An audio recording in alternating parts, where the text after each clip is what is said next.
মেঘালয়ের পূর্ব খাসি পাহাড়ের গভীর জঙ্গলে রয়েছে সেই বিখ্যাত double decker root bridge.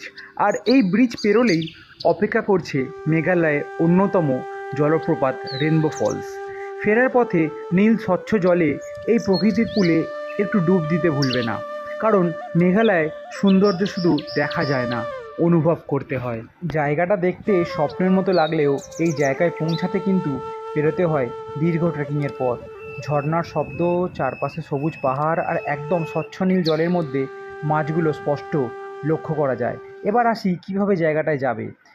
Guwahati থেকে পৌঁছে যেতে হবে টাইডান ভিলেজ, কারণ ওখান থেকেই তোমাদের শুরু হবে ডবল ডেকার রুট ব্রিজের যাত্রা।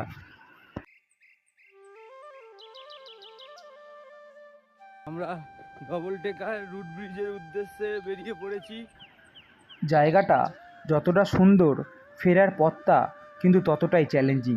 তাই এখানে এলে রাতে স্টে করার পরিকল্পনা রেখো, আর অবশ্যই একটা গাইডও সঙ্গে নিতে হবে, কারণ ট্রেকটা প্রায় 8,000টা সিঁড়ি, আর ফিরতে ফিরতে প্রায় সন্ধে হয়ে যেতে পারে।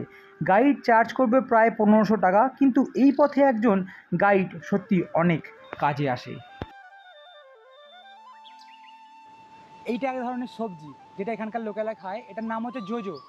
এটা খেলে হচ্ছে শরীর খুব ভালো থাকে আর ট্রেকিংয়ের জন্য খুব উপকার করে। আর এরা এটা মাছ দিয়েও নাকি এই সবজিটা রান্না করে। তো এটা খেয়ে দেখছি।